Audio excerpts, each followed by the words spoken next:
Salut, bienvenue dans une nouvelle vidéo. Dans ce monde, certains font de mauvais choix, mais ce que vous n'imaginez peut-être pas, c'est qu'il y a aussi des enfants qui grandissent en prison.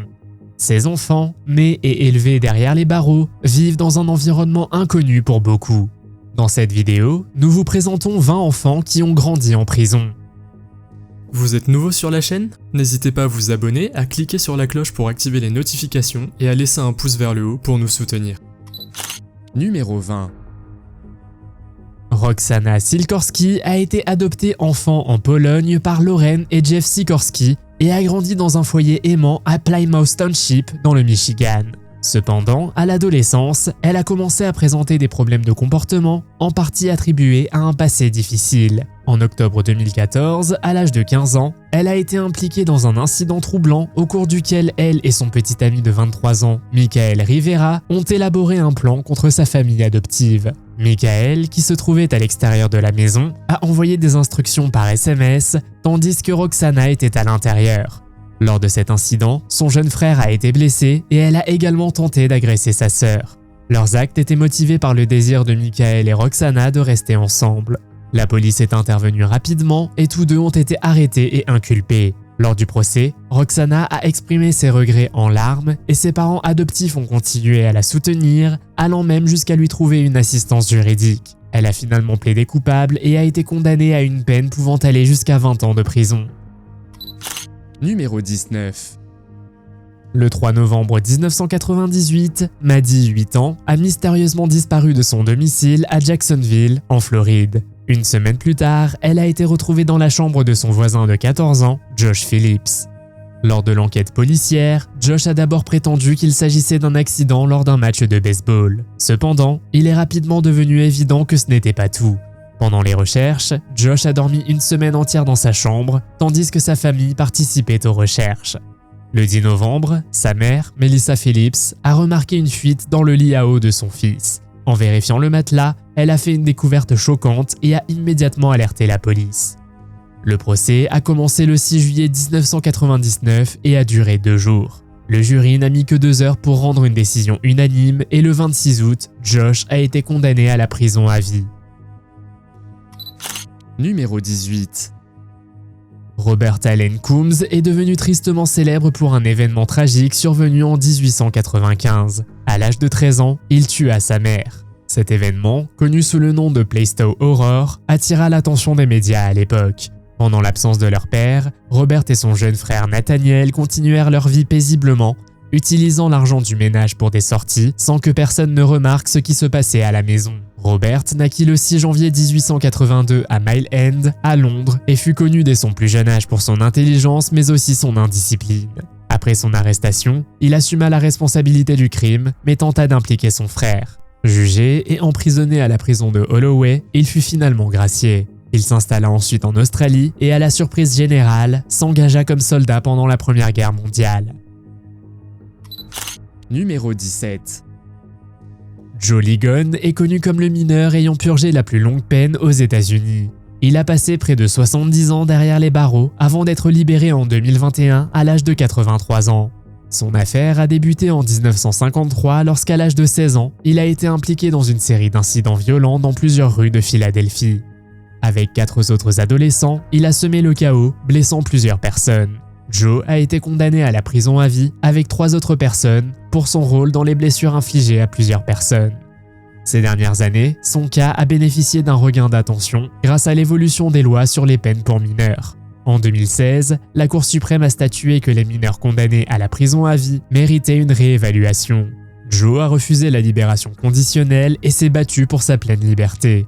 Après une longue bataille juridique, il a finalement été libéré sans condition en 2021. Numéro 16. Le journal intime d'Alyssa Bustamante contenait des détails troublants sur ses actes et ses sentiments. En octobre 2009, à l'âge de 15 ans, elle a commis un crime odieux dont sa voisine de 9 ans, Elizabeth Holton, a été la victime à Saint-Martin, dans le Missouri. Le parquet a qualifié cet acte de recherche de sensations fortes. Alyssa a attiré Elizabeth dans une zone boisée où elle l'a agressée et l'a cachée dans un endroit isolé qu'elle avait préparé à l'avance. En 2012, elle a été condamnée à la prison à vie avec possibilité de libération conditionnelle, mais le débat sur sa peine et sa révision a persisté. Ses grands-parents, Gary et Karen Brooke, avaient pris sa garde et celle de ses 3 jeunes frères et sœurs en 2002 car sa mère luttait contre la toxicomanie et son père était en prison. Bien que son environnement familial semblait stable, Alyssa a reçu un diagnostic de dépression sévère et de troubles de la personnalité limite en 2007.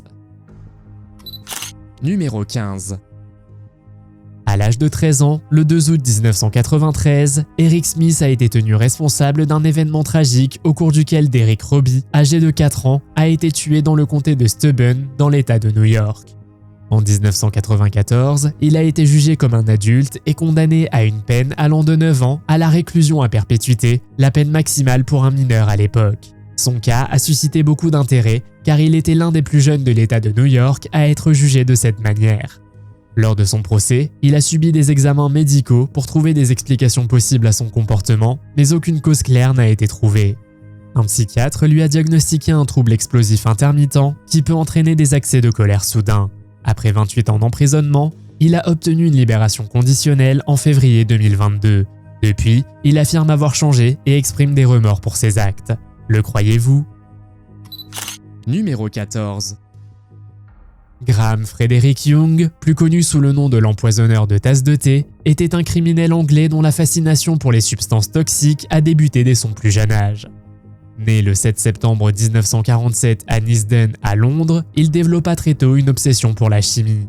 À 14 ans, en 1962, il commença à expérimenter avec de petites quantités de substances toxiques comme le thallium et l'antimoine. Sa première victime grave fut sa belle-mère, décédée subitement des suites de problèmes de santé inexpliqués. D'autres membres de sa famille souffraient également de troubles mystérieux, ce qui éveilla les soupçons de sa tante. Elle consulta un médecin et Graham fut examiné par un psychiatre. Le 23 mai 1962, il fut arrêté et avoua avoir expérimenté des substances toxiques. En 1972, il fut condamné à la prison à vie et purgea sa peine à la prison de Parkhurst. Il mourut d'une crise cardiaque le 1er août 1990, bien que des rumeurs aient circulé sur d'autres causes possibles. Numéro 13. Matthew Scott Bentley n'avait que 14 ans lorsqu'il fut impliqué dans un cambriolage mortel le 2 septembre 1997 à Van Buren Township, dans le Michigan. Avec Patrick Hicks, 15 ans, il s'introduisit chez Betty Bardell avec l'intention de commettre un vol. Ce qui avait commencé comme un cambriolage planifié dégénéra rapidement, entraînant des conséquences tragiques pour la propriétaire de 65 ans. L'événement choqua la communauté et reçut une large couverture médiatique en raison du jeune âge des personnes impliquées. Bentley et Hicks furent arrêtés peu après et l'enquête révéla qu'ils avaient planifié le cambriolage, mais la situation dégénéra de manière inattendue. Le 31 août 1998, Bentley fut reconnu coupable de meurtre au premier degré et condamné à la prison à vie sans possibilité de libération conditionnelle. Son cas soulève des questions sur la délinquance juvénile et les conséquences des décisions impulsives. Pensez-vous que cet incident violent était un événement unique ou était-il peut-être prémédité ? Numéro 12. Satomi Mitarai était une écolière japonaise de 12 ans impliquée dans un incident tragique connu sous le nom de l'affaire Sasebo ou l'affaire Nevada-tan. Cela s'est produit le 1er juin 2004 à l'école primaire Okubo de Sasebo, Nagasaki. Satomi était une enfant active et créative qui aimait le basketball et les cours d'art plastique. Ce jour-là, elle a été attirée dans une salle de classe vide par une camarade de classe, connue plus tard sous le nom de fille A, pendant la pause déjeuner. Là, elle a été soudainement attaquée avec un petit couteau, la laissant grièvement blessée. La fille A est ensuite retournée calmement en classe avec des taches sur ses vêtements, ce qui a attiré l'attention d'un enseignant. L'enquête de ce dernier a permis de découvrir la situation. Initialement protégée en raison de son âge, l'identité de l'agresseur a ensuite fuité dans les médias et s'est rapidement répandue sur Internet. La fille A déclaré plus tard que l'incident découlait d'une dispute en ligne, au cours de laquelle Satomi avait fait des commentaires sur son poids et sa personnalité, l'affectant profondément. Numéro 11. Le 12 février 1993, John Venables et Robert Thompson, tous deux âgés de 10 ans, ont attiré James Bulger, âgé de 2 ans, dans un centre commercial de Bootle, dans le Merseyside. Les images de leur rencontre ont été largement diffusées dans les médias, provoquant l'indignation du public. L'affaire a été d'autant plus choquante que les auteurs étaient âgés de 10 ans. Ils ont été reconnus coupables le 24 novembre 1993 et sont devenus les plus jeunes meurtriers condamnés de l'histoire anglaise. Ils ont été condamnés à une détention indéfinie à la discrétion de Sa Majesté, ce qui signifie que leur libération était subordonnée à l'évaluation de la Commission des libérations conditionnelles. En juin 2001, il a été décidé qu'ils pouvaient réintégrer la société en toute sécurité et à 18 ans, ils ont été libérés sous de nouvelles identités. Depuis, John Venables a été réincarcéré à plusieurs reprises. En 2013, sa libération a été à nouveau approuvée, mais en 2017, il a été de nouveau arrêté et condamné pour possession de matériel interdit. Il a été condamné à 40 mois de prison, mais son identité est restée confidentielle pour des raisons de sécurité. Denise, la mère de James Bulger, a exprimé ses inquiétudes et a demandé la levée de son anonymat s'il avait de nouveaux ennuis. Numéro 10. Jesse Pomeroy, plus tard connu sous le nom de The Boston Boyfriend, fut la plus jeune personne du Massachusetts à être condamnée pour meurtre au premier degré. Né le 29 novembre 1859 à Charlestown, dans le Massachusetts, il manifesta très jeune un comportement inquiétant. Entre 1871 et 1872, alors qu'il n'avait que 12 ans, il attaqua plusieurs enfants, suscitant une vive inquiétude au sein de la communauté. Certains supposèrent que son comportement découlait d'une enfance difficile, mais il n'existait aucune preuve concrète de maltraitance. Ses actes furent largement médiatisés et il devint l'objet de rumeurs et de spéculations. Malgré sa notoriété, il ne put fournir d'explications claires. Son comportement était caractérisé par un manque d'empathie et une agressivité récurrente, suscitant des débats sur son état mental. En septembre 1872, il fut arrêté et jugé. À 13 ans, il avoua ses actes, fut reconnu coupable et condamné à 6 ans de réclusion à l'école de redressement pour garçons de Westboro, dans le Massachusetts. Durant son incarcération, il tenta de s'évader à plusieurs reprises, se forgeant la réputation d'un prisonnier cherchant constamment une issue. Jesse fit plus de 10 tentatives d'évasion, ce qui mobilisa les gardiens. Lors de l'une d'elles, il fut grièvement blessé en essayant de manipuler un tuyau de gaz pour fragiliser les murs de sa cellule. Malgré son incarcération, son cas resta sujet à débat pendant des années. En 1929, alors qu'il était plus âgé, il fut transféré à l'hôpital pour aliénés criminels de Bridgewater, où il passa le reste de sa vie. Numéro 9. Antonio Barbeau et son ami Nathan Papé ont été impliqués dans un crime tragique et choquant qui a entraîné la mort de Barbara Olson, son arrière-grand-mère de 78 ans. L'incident s'est produit en septembre 2012 à Sheboygan Falls, dans le Wisconsin. Selon les rapports judiciaires, Barbeau et Papé se sont rendus au domicile d'Olson avec l'intention de la cambrioler. La situation a dégénéré et Olson a été grièvement blessé. Après l'agression, les garçons ont tenté de vendre ses biens pour obtenir de l'argent, ce qui a conduit à leur arrestation rapide. Barbeau a été accusé de meurtre au premier degré et a plaidé coupable devant un tribunal du comté de Sheboygan. Il a finalement été condamné à la prison à vie avec possibilité de libération conditionnelle après 36 ans. Cet arrangement lui a permis d'éviter un procès qui aurait pu aboutir à une peine plus lourde. Lors de son audience, il a exprimé ses regrets et reconnu les conséquences de ses actes. Un psychiatre qui a témoigné lors du procès a déclaré qu'Antonio souffrait de troubles cognitifs, probablement dus à un accident de voiture qu'il avait eu à l'âge de 10 ans. Les experts ont suggéré que cela aurait pu affecter sa capacité de décision. Malgré ces circonstances, il a été tenu responsable de ses actes et a été condamné à une longue peine de prison. Il sera admissible à une libération conditionnelle en 2048 à l'âge de 50 ans, après avoir commis le crime alors qu'il n'avait que 14 ans. Numéro 8. En 2001, Lionel Tate est devenu le plus jeune Américain à être condamné à la prison à vie après la mort tragique d'un camarade de jeu de 6 ans. Lors du procès, il est apparu clairement que Tate avait utilisé des mouvements de lutte pendant son jeu, ce qui a eu des conséquences fatales. L'accusation a soutenu que ses actes étaient imprudents et qu'il n'avait montré aucune préoccupation pour le préjudice potentiel. La défense a affirmé qu'il s'agissait d'un malheureux accident et que Tate, en raison de son jeune âge, n'avait pas pleinement compris la gravité de ses actes. Il a finalement été reconnu coupable de meurtre au premier degré et condamné à la prison à vie sans possibilité de libération conditionnelle. Le verdict a suscité l'indignation du public et a suscité des débats sur la manière dont les jeunes délinquants devraient être punis. En 2004, sa condamnation a été annulée et il a été libéré sous de strictes conditions, dont une assignation à résidence et 10 ans de probation. Cependant, sa liberté a été de courte durée. Un an plus tard, il fut de nouveau arrêté, cette fois pour cambriolage et vol à main armée, ce qui violait directement sa probation. En 2006, il fut à nouveau condamné à 30 ans de prison. Numéro 7. Une violente agression contre un professeur de mathématiques a valu à Philip Kism, 14 ans, une longue peine de prison.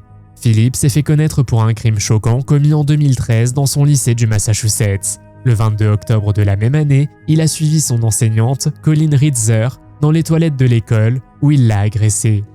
Il a ensuite déplacé son corps dans une zone boisée près de l'école. Le 15 décembre 2015, il a été reconnu coupable de meurtre au premier degré ainsi que d'autres crimes graves. Le tribunal l'a condamné à au moins 40 ans de prison sans possibilité de libération anticipée. Le juge a prononcé une peine de 25 ans pour le meurtre et de 40 ans et 1 jour pour les autres crimes, les peines étant confondues. Par conséquent, Philip ne sera pas admissible à une libération conditionnelle avant 4 décennies. Outre cette condamnation, il a également été reconnu coupable d'agression contre un membre du personnel du département des services à la jeunesse du Massachusetts. En juin 2014, alors qu'il était âgé de 15 ans et en détention provisoire, il a agressé une employée de 29 ans dans un centre de détention pour mineurs de Boston. L'agression lui a causé de graves blessures et a donné lieu à de nouvelles poursuites judiciaires. Cet incident a suscité de nouvelles inquiétudes quant à son comportement et a joué un rôle dans la décision finale de condamnation. Numéro 6. En 1994, à l'âge de 14 ans, Anisha Walker a été impliquée dans un crime tragique qui a entraîné la mort de sa voisine de 71 ans, Betty Lou Bickham, à Grande Prairie, au Texas. Avec son amie de 15 ans, Regina Butler, Anisha s'est introduite chez sa voisine avec l'intention de la cambrioler. Ce qui a commencé comme un cambriolage a rapidement dégénéré, entraînant des conséquences fatales. Les 2 jeunes femmes ont rapidement été arrêtées et inculpées. Anisha a été jugée comme une adulte et condamnée. En 1995, elle a été condamnée à 35 ans de prison dans le cadre d'un accord de plaidoyer, ce qui lui a permis d'éviter une peine potentiellement plus lourde, mais elle a passé une grande partie de sa jeunesse derrière les barreaux. Durant son incarcération, elle a été surnommée Petit Bébé.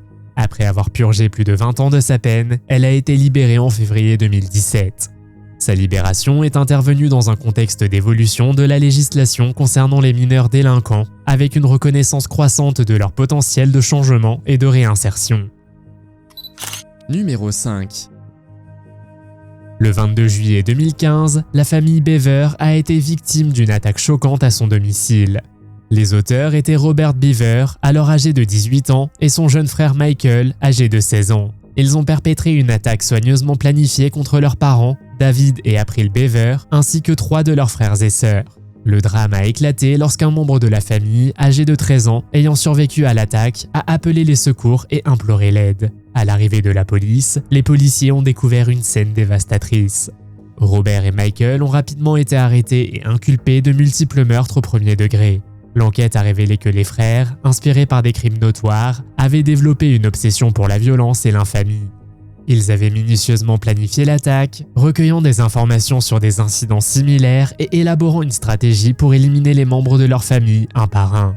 De plus, ils avaient même planifié une nouvelle attaque dans un lieu public qui a été déjouée grâce à l'intervention rapide de la police. En 2016, Robert a plaidé coupable de multiples accusations de meurtre et a été condamné à la réclusion criminelle à perpétuité sans possibilité de libération conditionnelle. Michael, mineur au moment des faits, a été condamné en 2018 à 5 peines consécutives de réclusion criminelle à perpétuité avec possibilité de libération conditionnelle. Numéro 4. Le 29 mars 2014, James Hadfield, un homme de 33 ans souffrant d'une lésion cérébrale, a été violemment tué dans un parc de Colchester. 3 mois plus tard, le 17 juin, Naïd Al-Manea, une étudiante saoudienne de 31 ans à l'université d'Essex, a été victime d'une agression similaire. Ces 2 crimes ont provoqué d'importants troubles au sein de la communauté et ont donné lieu à une enquête policière de grande envergure. Finalement, James Fairweather, alors âgé de 15 ans, a été arrêté en mai 2015 après avoir agi de manière suspecte près d'une zone isolée où il préparait peut-être un nouvel attentat. L'enquête a révélé que Fairweather était obsédé par les criminels notoires et la violence. Il avait mené des recherches approfondies sur les affaires de meurtre et avait admis lors des interrogatoires avoir planifié ses actes. Fairweather a tenté de minimiser sa responsabilité lors du procès, affirmant avoir agi sous la pression psychologique. Cependant, le tribunal a rejeté sa défense et en avril 2016, il a été reconnu coupable des 2 meurtres. Il a été condamné à la réclusion criminelle à perpétuité avec un minimum de 27 ans de prison, le juge soulignant son approche calculée et la vulnérabilité des victimes comme circonstances aggravantes. Avant son arrestation, la police avait mené une vaste opération d'1 an qui avait coûté 2,5 millions de dollars à la police de l'Essex. Fairweather a ensuite fait appel de sa peine, arguant qu'elle était trop sévère, mais la cour d'appel a jugé la peine appropriée compte tenu de la gravité de l'affaire et du danger qu'il représentait pour la société. Numéro 3. En 1968, à seulement 10 ans, Mary Bell fut impliquée dans la mort de 2 jeunes garçons dans le quartier de Scotswood à Newcastle-upon-Tyne, en Angleterre. Sa première victime, un garçon de 3 ans, fut grièvement blessé le 11 mai après une chute d'une cave. Initialement considérée comme un accident, l'implication de Mary devint évidente plus tard. Seulement 2 semaines plus tard, le 25 mai, la veille de son 11e anniversaire, Martin Brown, âgé de 4 ans, fut retrouvé dans une maison abandonnée et Mary joua à nouveau son rôle. Son procès eut lieu en décembre 1968 aux assises de Newcastle. Si son amie Norma fut acquittée, Mary fut reconnue coupable d'homicide involontaire avec responsabilité atténuée.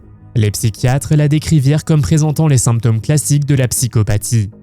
Certains la voyaient comme la victime d'une enfance difficile, tandis que d'autres la considéraient comme dangereuse. Son identité a depuis été protégée et elle bénéficia de l'anonymat à vie en raison de son jeune âge. Numéro 2. À 12 et 13 ans, Curtis et Catherine Jones sont devenus les plus jeunes adultes aux États-Unis à être inculpés de meurtre au premier degré. Leur affaire, marquée par un contexte complexe de maltraitance, s'est soldée par un accord de plaidoyer, aboutissant à une peine de prison de 18 ans. En 1999, ils ont été reconnus coupables de meurtre au 2e degré pour le meurtre de Sonia Nicole Spaeth, la petite amie de leur père, à Cocoa Beach, en Floride. Le frère et la sœur ont affirmé que cet acte était le fruit du désespoir après des années de maltraitance. Moins de 4 mois avant les faits, les services de protection de l'enfance avaient constaté des signes de maltraitance au sein de leur famille. Après plus de 16 ans de prison, Curtis Jones a été libéré en juillet 2015 à l'âge de 29 ans, suivi de Catherine en août 2015 à l'âge de 30 ans. Les experts considèrent cette affaire comme un exemple tragique de l'échec des enfants face au système. Catherine a par la suite exprimé son regret, tout en affirmant qu'elle aurait tout fait pour échapper à cette situation. Leur mère Stacey Parks a défendu ses enfants, affirmant qu'ils avaient sauvé leur propre vie grâce à leurs actions. Numéro 1. Cayetano Santos Godinho, mieux connu sous le nom d'El Petizo Orejudo, le nain aux grandes oreilles, était un jeune Argentin qui a bouleversé Buenos Aires au début du XXe siècle. Né le 31 octobre 1896, il fut reconnu coupable de 4 meurtres, de multiples agressions violentes et de plusieurs incendies criminels, tous commis avant son 17e anniversaire. Godinho grandit dans un environnement difficile, sa famille étant aux prises avec la pauvreté, et il souffrit de problèmes de santé dès son plus jeune âge. À 10 ans, il fut arrêté pour mauvaise conduite et brièvement incarcéré. En 1912, à 16 ans, il commença une série d'actes violents.